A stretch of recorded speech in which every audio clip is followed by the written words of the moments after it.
वालेकुम स्टूडेंट्स, उम्मीद है आप खैरियत से होंगे। हम एक नया चैप्टर स्टार्ट करेंगे, चैप्टर नंबर 9 बायोलॉजी का, प्लांट फिजियोलॉजी। ठीक है, यानी कि पौधों की फिजियोलॉजी। इससे पहले बच्चे जो 8 चैप्टर हैं उनकी एक्सरसाइज समेत और हर लेक्चर बड़ी डिटेल के साथ, जिसमें इंपॉर्टेंट शॉर्ट एमसीक्यूज और लॉन्ग बताए हैं मैंने, वो अपलोड हो चुके हैं। आप इस चैनल पे यानी कि नॉलेजी 360 पे देख सकते हैं। ठीक है, तो बच्चे ये प्लांट फिजियोलॉजी के बारे में हम स्टडी करेंगे इस चैप्टर में। ठीक है, तो फिजियोलॉजी की डेफिनेशन आप चैप्टर 1 में पढ़ चुके हैं बेटा जी।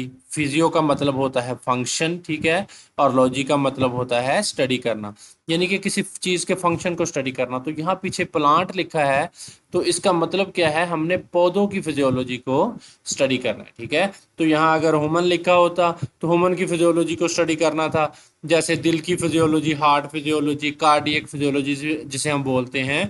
और उसके बाद फेफड़ों की, लंग्स की फिजियोलॉजी, किडनी की, ठीक है ना, गुर्दे की फिजियोलॉजी के किस तरह वो काम करती हैं चीजें। फिजियो मतलब फंक्शन, इनका फंक्शन स्टडी करना था।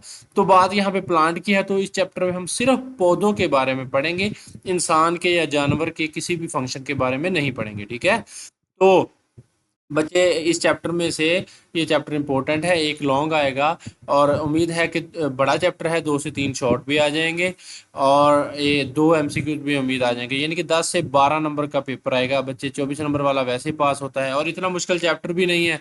ठीक है, चीज़ों के अंदर ही डेफिनेशंस हैं, डेफिनेशन के अंदर ही मिसाल के तौर पर इनकी सारी वजाहत है। तो आप ज़रा गौर से इसको सुनिएगा तमाम लेक्चर्स को, तो इंशाल्लाह आपको ये याद हो जाएगा। ठीक है, उम्मीद है कि 50% से ज़्यादा आपको वीडियोस देखते हुए ही याद हो जाएगा। तो फिजियोलॉजी में हम क्या पढ़ेंगे, प्लांट फिजियोलॉजी में देखें बच्चे, पौधे की हैं तो पौधे को आपको पता है कि रूट्स होती हैं, शूट्स होती हैं। ठीक है, तो ये सारे सिस्टम हम उसमें पढ़ेंगे। पौधे किस तरह अपनी खुराक हासिल करते हैं वो पढ़ेंगे, कौन से न्यूट्रिएंट्स चाहिए इनको, ठीक है, वो उसके बारे में पढ़ेंगे, कौन सी चीज़ें इसके लिए अहम है, रूट का क्या स्ट्रक्चर है, रूट हेयर क्या होते हैं, तो कौन कौन से फैक्टर हैं जो प्लांट को मुतासर करते हैं, इसकी ग्रोथ को मुतासर करते हैं। ठीक है, तो इन चीज़ों के बारे में पढ़ेंगे। पौधों में ट्रांसपोर्ट, यानी कि वो जो मिनरल्स हैं वो जड़ों से पौधे के ऊपर वाले हिस्सों तक कैसे जाते हैं, और फूड है वो कौन कौन से मैकेनिज्म है जिनके ज़रिए ये फूड है उसकी जो है ट्रांसलोकेशन होती है एक हिस्से से दूसरे हिस्से में, और पौधे किस तरह गैसों का तबादला करते हैं, और मुख्तलिफ़ किस्म के मौसम से निपटने के लिए, आबो हवा से निपटने के लिए पौधों को कौन सी अल्लाह ताला ने है वो दी हैं खसूसियात। ठीक है, और कौन से स्ट्रक्चर दिए हैं, और पौधे जो हैं वो मुख्तलिफ़ किस्म के जो आबो हवा है उसमें अपने आप को किस तरह एडजस्ट करते हैं।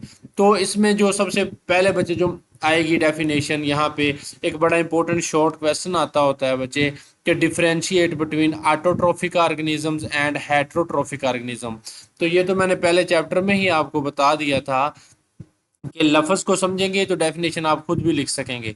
तो ऑटो का मतलब होता है खुद ब खुद, ट्रॉफी का मतलब होता है न्यूट्रिशन, यानी कि फूड या खुराक कह लें या ग़िज़ा कह लें। ठीक है, तो ऑटो का मतलब होता है खुद ब खुद, ट्रॉफी का मतलब न्यूट्रिशन, यानी कि जो न्यूट्रिशन, वो ऑर्गेनिज्म जो अपनी न्यूट्रिशन खुद जो है वो प्रोड्यूस कर सकते हैं अपनी फूड को, उसको उनको हम क्या बोलेंगे, ऑटोट्रॉफिक। ठीक है, तो ये obtain water, carbon dioxide and mineral from their environment. तो ऑटोट्रॉफिक ऑर्गेनिज्म कौन से हैं, जो कि ऑब्टेन मतलब हासिल करते हैं पानी को, कार्बन डाइऑक्साइड को, पानी आपको पता है कि जड़ों से लेते हैं, कार्बन डाइऑक्साइड को हवा से लेते हैं, और मिनरल्स को भी ये जड़ों के जरिए ज़मीन से लेते हैं, एंड प्रिपेयर देयर फूड, और अपनी खुराक तैयार करते हैं। तो इसके साथ आपने मसालें भी देनी हैं। फॉर एग्जांपल बैक्टीरिया हैं, ये फोटोसिंथेसिस करते हैं। ऑल एल्गी, जितनी किस्म ये एल्गी है ये पाइप वगैरह में लगती है, या तालाब के ऊपर आपने देखी होगी सब्ज रंग की एल्गी,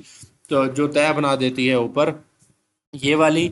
और तमाम पौधे ये सारे क्या हैं, ये ऑटोट्रॉफिक हैं, यानी कि अपनी ये खुराक खुद तैयार कर सकते हैं। ठीक है, तो यहाँ आपको ऑटोट्रॉफिक की डेफिनेशन मिल जाएगी उर्दू मीडियम वालों की। अब ये हमने टॉपिक शुरू कर दिया है पौधों में न्यूट्रिशन, यानी कि न्यूट्रिशन इन प्लांट्स।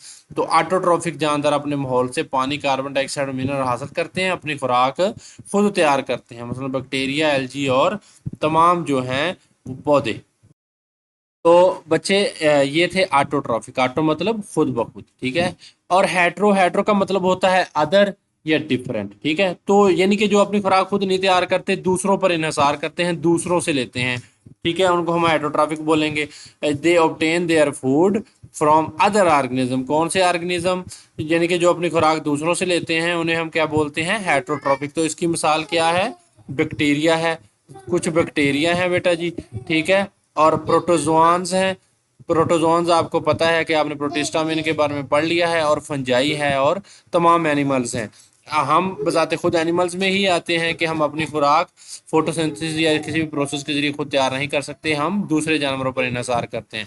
तो हेटरोट्रॉफिक जानदार अपनी खुराक दूसरे जानदारों से हासिल करते हैं, ठीक है।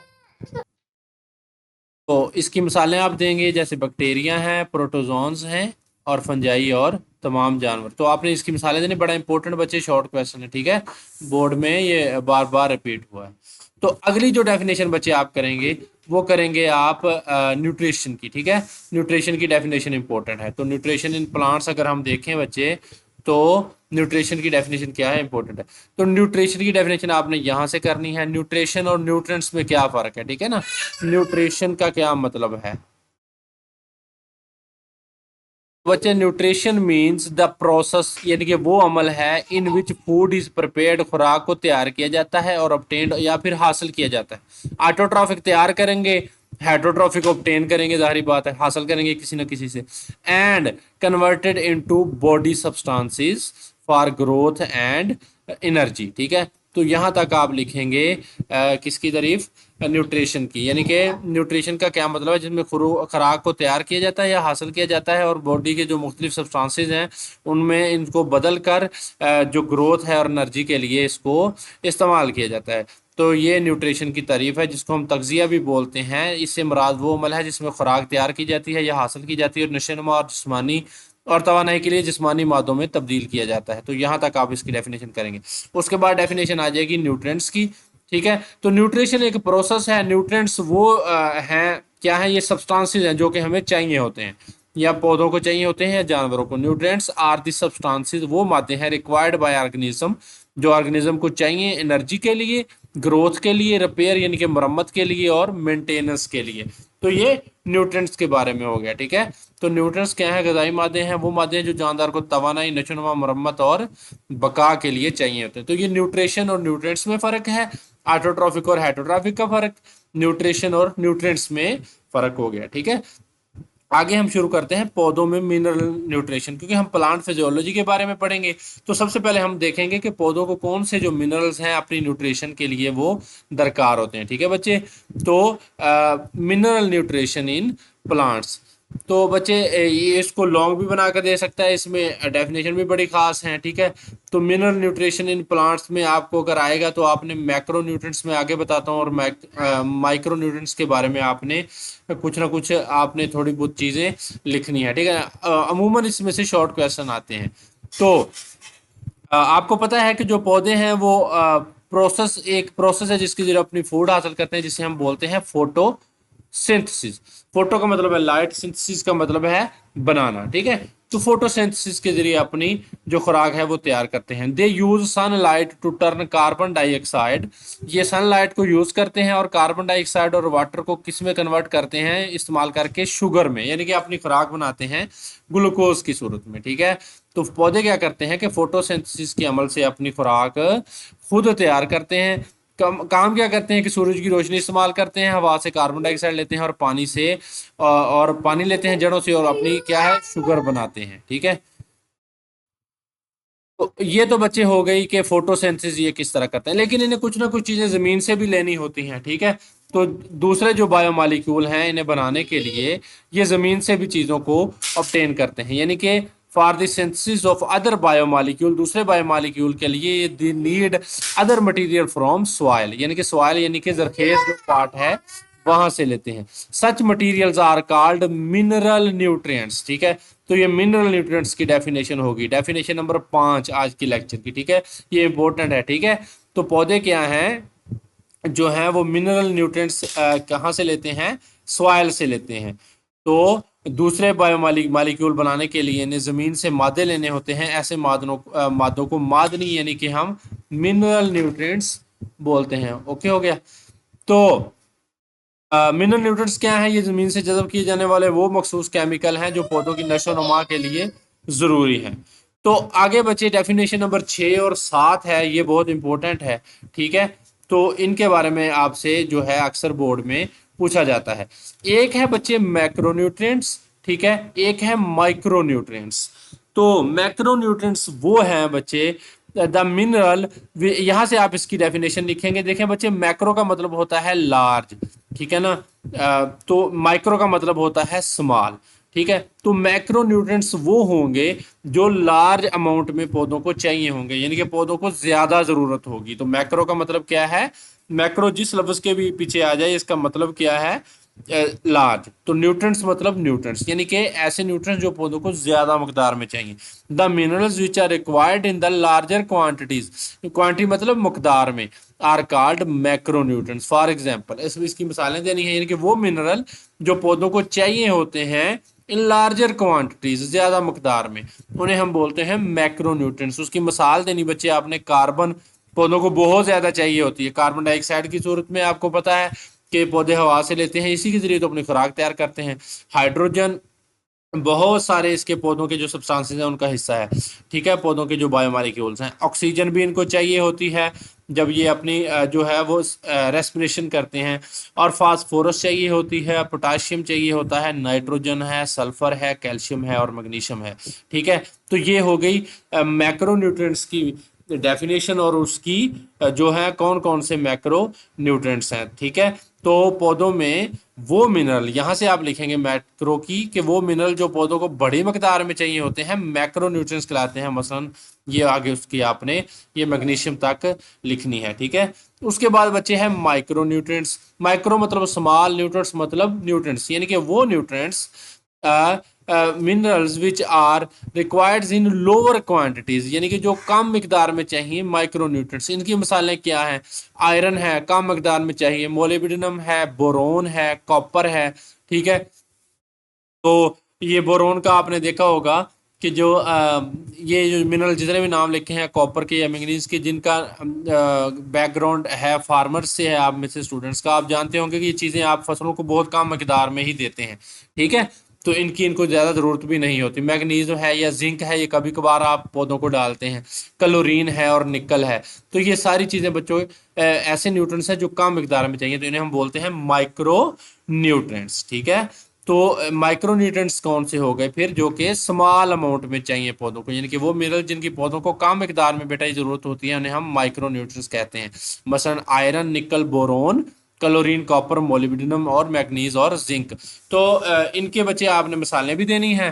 ठीक है, और साथ में आपने इसको डेफिनेशन भी लिखनी है। तो यहां तक बच्चे कितनी डेफिनेशन हो गई हैं, एक बच्चे ऑटोट्रॉफिक और हेटरोट्रॉफिक ऑर्गेनिज्म हो गए, एक न्यूट्रिशन की डेफिनेशन हो गई। ठीक है जी, और उसके बाद क्या हो गया, न्यूट्रिएंट्स की, मिनरल न्यूट्रिएंट्स की, यानी कि जो पौधे हैं, यानी कि जिनको बायोमॉलिक्यूल बनाने के लिए ज़मीन से जो चीज़ें लेते हैं, ऐसे मादों को हम मादनी यानी कि मिनरल न्यूट्रिएंट्स बोलते हैं। ठीक है, और उसके बाद बच्चे मैक्रो न्यूट्रिएंट्स और माइक्रो न्यूट्रिएंट्स की मिसालें हो गई। ठीक है, अब ये जो माइक्रो न्यूट्रिएंट्स हैं और मैक्रो न्यूट्रिएंट्स हैं, इन ये जो हमने इनकी मिसालें पढ़ी हैं, अब हम इसका रोल भी पढ़ेंगे। तो बच्चे ये रोल एमसीक्यूज और शॉर्ट के तौर पर पूछ लेता है कि कार्बन और हाइड्रोजन का जो मैक्रो न्यूट्रिएंट्स हैं उनका रोल बयान करें। ठीक है, तो ये एमसीक्यूज में पूछ लेता है कि आपको ये नीचे न्यूट्रिएंट्स दिए गए हैं, आप बताएं इनमें से माइक्रो कौन से हैं और मैक्रो। मिसाल के तौर पर 3 ये दे देंगे, चौथा एमसीक्यूज किसका दे देंगे,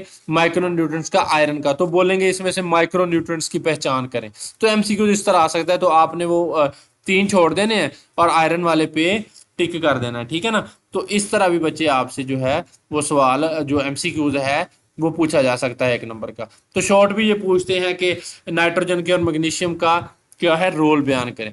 तो role of mineral nutrients in plant life के, मिनरल न्यूट्रिएंट्स का पौधे की जिंदगी में क्या रोल है। तो यहाँ पे सबसे पहले हमने मैक्रो पढ़े हैं, तो हम उनका रोल पढ़ते हैं मैक्रो न्यूट्रिएंट्स, यानी कि वो न्यूट्रिएंट्स जो पौधों को ज्यादा मकदार में चाहिए, उन्हें हम मैक्रो न्यूट्रिएंट्स बोलते हैं। ठीक है जी, तो यहाँ पे पहले हम उनके बारे में बेटा जी पढ़ेंगे। तो ये मैक्रो और माइक्रो दोनों के टेबल दिए गए हैं, तो सबसे पहले हम माइक्रो को पढ़ेंगे। तो पौधे की जिंदगी में यहाँ पे मिनरल लिखा होगा, यहाँ पे इस टेबल की साइड में लिखा होगा कि इसका किरदार क्या है। ठीक है, तो सबसे पहले बच्चे हम पढ़ते हैं कार्बन और हाइड्रोजन के बारे में, ठीक है। तो ये बच्चे जो कार्बन और हाइड्रोजन है major component of all biomolecules. देखें बच्चे, आपने बायोमॉलिक्यूल वाला जो चैप्टर पढ़ा था उसमें आपने प्रोटीन का स्ट्रक्चर पढ़ा था, तो सेंट्रल चीज कार्बन थी, क्योंकि प्रोटीन बनी होती है अमीनो एसिड की, तो अमीनो एसिड का स्ट्रक्चर पढ़ा था तो सेंट्रल चीज कार्बन थी। लिपिड का पढ़ा था तो सेंट्रल चीज क्या थी, कार्बन थी। हाइड्रोजन 20 साइडों पे लगी होती है, ठीक है। तो इसका मतलब ये हो गया, जो कार्बन है ये बैकबोन है, ठीक है ना, रीढ़ की हड्डी की हैसियत रखता है कार्बन और हाइड्रोजन जो, ठीक है। तो ये क्या है, major component of all biomolecules. तो हाइड्रोजन भी इसी तरह major component of all biomolecules है। तो ये दो तो क्लियर हो गए ना, कार्बन और हाइड्रोजन क्या है कि ये जो बायोमॉलिक्यूल्स का अहम जुज्व है, ठीक है, मेजर कंपोनेंट्स ऑफ बायोमॉलिक्यूल। उसके बाद बच्चे एक और है, वो भी बायोमॉलिक्यूल्स का ही मेजर कंपोनेंट है। उसमें कौन सा आता है, ऑक्सीजन, ठीक है ना। आपने ऑक्सीजन भी इनके साथ पढ़ा होगा, ठीक है। ऑक्सीजन किसी न किसी तरह जुड़ा हुआ था प्रोटीन में भी, लिपिड्स में भी, और हर जितने भी बायोमॉलिक्यूल से, कार्बोहाइड्रेट्स में भी, ठीक है। तो ये मिसाल के तौर पर कार्बोहाइड्रेट्स का जनरल फार्मूला ही आप देखें तो उसमें भी ऑक्सीजन आता है, ठीक है। तो ये मेजर कंपोनेंट ऑफ बायोमॉलिक्यूल, ये तो सेम ही चीज होगी। Necessary for cellular respiration. अब देखें, जो ऑक्सीजन है वो सेलुलर रेस्पिरेशन के लिए बहुत ज़्यादा जरूरी है। आपको पता है कि सेलुलर रेस्पिरेशन में होता क्या है कि जो ऑक्सीजन की मौजूदगी में, ठीक है, ऑक्सीजन को जिस्म के अंदर लेकर जाया जाता है और कार्बन और हाइड्रोजन के बांड तोड़कर एनर्जी पैदा की जाती है, ठीक है। तो ये सेलुलर रेस्पिरेशन की डेफिनेशन आपने चैप्टर नंबर 8 में, पिछले चैप्टर में पढ़ी है। तो ऑक्सीजन क्या है, ये भी मेजर कंपोनेंट है बायोमॉलिक्यूल्स का भी। और दूसरा इसका फंक्शन क्या है कि सेलुलर रेस्पिरेशन के लिए जरूरी है। ऑक्सीजन आपको पता है कि ऑक्सीजन आप सांस के लिए अंदर लेकर जाते हैं और सेलुलर रेस्पिरेशन करते हैं, तो पौधों को भी जरूरत होती है सेलुलर रेस्पिरेशन की, ठीक है। तो उसके बाद तीसरा चौथा मिनरल न्यूट्रिएंट्स कौन सा है बच्चे, जो मैक्रो न्यूट्रिएंट्स है। हम मैक्रो के बारे में भी पढ़ रहे हैं, जो पौधों को ज्यादा मकदार में चाहिए, फास्फोरस। तो ये कंपोनेंट ऑफ एटीपी। बट बच्चे आपने एटीपी का स्ट्रक्चर पढ़ा था, एडिनोसिन ट्राइफॉस्फेट, तो फास्फोरस की सूरत में मौजूद होगा। तो एटीपी का मतलब ठीक है, तो एटीपी ये पी लगा हुआ है, इसका मतलब है फास्फेट, यानी कि फास्फोरस की सूरत में ये मौजूद होगा। तो ये एटीपी का भी कंपोनेंट है, फास्फोरस है। न्यूक्लिक एसिड का भी कंपोनेंट है, आपको पता है कि शुगर केयर फास्फेट, और फास्फेट भी आपको पता है कि ये लगा होता है डीएनए में और आरएनए में, ठीक है। उसके बाद जो को एंजाइम है बहुत सारे, ठीक है। तो आपको पता है कि नॉन प्रोटीन जो पार्ट होता है काम करने के लिए जो एंजाइम को चाहिए होता है, एंजाइम खुद प्रोटीन होते हैं लेकिन नॉन प्रोटीन पार्ट चाहिए होता है, वो बहुत सारे क्या है, उनका भी कंपोनेंट है, ठीक है। Necessary for the seed germination, seed की जर्मिनेशन यानी कि ग्रोथ के लिए बहुत जरूरी है, ठीक है, उगने के लिए, जर्मिनेशन मतलब उगने के लिए जरूरी है, फोटोसिंथेसिस के लिए जरूरी है।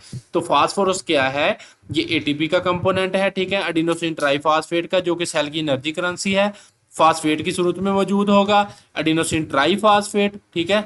तो न्यूक्लिक एसिड में मौजूद होगा, डीएनए और आरएनए में, उसकी बैकबोन है। कोएंजाइम होते हैं जो नॉन प्रोटीन पार्ट, उनके लिए जरूरी है, ठीक है। तो ये फास्फोरस क्या है, एटीपी, न्यूक्लिक एसिड, कोएंजाइम और बीज उगने के लिए और फोटोसिंथेसिस के लिए जरूरी है। उसके बाद बच्चे एक और मैक्रोन्यूट्रिएंट्स, पोटाशियम, ठीक है। तो पोटाशियम क्या करता है, ये सोडियम पोटाशियम पंप कभी आप पढ़ेंगे तो आपको पता लगे, ये regulates the opening and closing of stomata. ये बड़ा इंपॉर्टेंट एमसीक्यूज है बच्चे, बार बार रिपीट होता है कि इनमें से कौन सा जो न्यूट्रिएंट्स है वो स्टोमेटा, आपको पता है कि छोटे छोटे सुराख होते हैं पौधे में, जिसके जरिए पौधे अपनी पत्ते में, जिसके जरिए पौधे अपने गैसों का तबादला करते हैं, ठीक है। तो regulates the opening and closing of stomata. तो इन स्टोमेटा के खुलने और बंद होने को जो न्यूट्रिएंट्स कंट्रोल करता है बच्चे, उसे हम क्या बोलते हैं, उसे हम पोटाशियम बोलते हैं, ठीक है। इसको हम के से शो करते हैं, ठीक है, पोटाशियम को के से शो करते हैं। तो ये क्या है बच्चे, ये क्या करता है, रेगुलेट करता है opening and closing of stomata. तो आगे होगी बात पोटाशियम की, ठीक है। तो स्टोमेटा के खुलने और बंद होने को कंट्रोल करेगा, ठीक है। उसके बाद नाइट्रोजन, तो बहुत सारे जो आप पौधों को खादें वगैरह डालते हैं उसके ऊपर लिखा होता है नाइट्रोजनस वेस्ट। इसके अलावा जो भी ये जो फजला जात होते हैं, ठीक है, इसके अलावा ये गोबर वगैरह होता है, ये न्यूट्रिएंट्स का पार्ट, ये इसी का पार्ट, नाइट्रोजन उसका पार्ट होता है। तो यूरिया वगैरह इस तरह की बहुत सारी चीज़ें, ये नाइट्रोजनस जो होते हैं फर्टिलाइजर, ठीक है, जो पौधों को आप डालते हैं, खादें वगैरह। तो कंपोनेंट ऑफ प्रोटीन, एक तो बच्चे नाइट्रोजन है, ये प्रोटीन का मेन पार्ट है। आपको पता है कि प्रोटीन में क्या होता है, नाइट्रोजन मौजूद होती है, ठीक है। उसके बाद क्लोरोफिल का भी ये पार्ट है और इंजाइम्स का भी पार्ट है। तो ये बात हो गई नाइट्रोजन की, ये प्रोटीन का, क्लोरोफिल का, एंजाइम का और न्यूक्लिक एसिड का पार्ट है। न्यूक्लिक एसिड किसको बोलते हैं? डीएनए को और आरएनए को। आपको पता है कि डीएनए और आरएनए क्या है? नाइट्रोजनस बेसिस हैं, तो वो नाइट्रोजन की ही तो बनी होंगी, ठीक है। तो इस चीज को भी आपने, चीजों को बच्चे तस्वीर की सूरत में आप तैयार करेंगे, जहन में एक तस्वीर बनाएं कि नाइट्रोजन कहाँ मौजूद होगी। तो प्रोटीन का स्ट्रक्चर देखेंगे, नाइट्रोजन मिलेगी आपको, ठीक है। अमाइनो ग्रुप जो होगा प्रोटीन के साथ जुड़ा हुआ, ठीक है, NH2, तो उसको आप देखेंगे तो N मिलेगा, नाइट्रोजन मिलेगी। नाइट्रोजन को हम N के सिंबल से शो करते हैं। तो उसके बाद क्लोरोफिल में देखेंगे उसका स्ट्रक्चर, वहां नाइट्रोजन मिलेगी। एंजाइम में देखेंगे तो वहां नाइट्रोजन मिलेगी, ठीक है। न्यूक्लिक एसिड में देखेंगे, यहाँ उर्दू मीडियम में न्यूक्लिक एसिड लिखा हुआ है, इंग्लिश मीडियम में नहीं लिखा हुआ, तो आप इंग्लिश मीडियम वाले भी न्यूक्लिक एसिड की एग्जाम्पल दे सकते हैं। तो न्यूक्लिक एसिड डीएनए और आरएनए में देखेंगे तो बच्चे आपको वहां पे डीएनए और आरएनए में भी नाइट्रोजनस बेसिस जैसे adenine, guanine, cytosine and thymine वगैरह और यूरासिल वगैरह मिलेंगी। उसके बाद है बच्चे सल्फर। सल्फर क्या करता है? Component of protein. बहुत सारी प्रोटीन होती हैं, अमीनो एसिड होते हैं जो सल्फर कंटेनिंग होते हैं, ठीक है। और उसके बाद विटामिन हैं और एंजाइम्स हैं जिनका सल्फर पार्ट है, ठीक है। तो ये जो सल्फर है ये प्रोटीन, विटामिन और एंजाइम्स का हिस्सा है। उसके बाद बच्चे है कैल्शियम, ठीक है। कैल्शियम क्या करता है? एक्टिवेट एंजाइम, बहुत सारे एंजाइम हैं जिनको ये एक्टिवेट करने के लिए कैल्शियम चाहिए होता है। ये structural component of cell wall है, जो सेल वाल है पौधों की, ठीक है, जो रिजिड स्ट्रक्चर है, एक सख्त साख्त है, उसके लिए उसका ये कंपोनेंट है। वाटर मूवमेंट को भी इन्फ्लुएंस करता है, ठीक है, सेल्स में, ठीक है। तो ये किसका फंक्शन हो गया? कैल्शियम का फंक्शन हो गया कि एंजाइम को फाल बनाता है, सेल वाल की साख्त का हिस्सा है और सेल्स में पानी पर जो है अपना असर रखता है, यानी कि पानी की जो मूवमेंट है उसको कंट्रोल करता है। उसके बाद है मैग्नीशियम बच्चे। मैग्नीशियम क्या करता है? ये क्लोरोफिल का पार्ट है।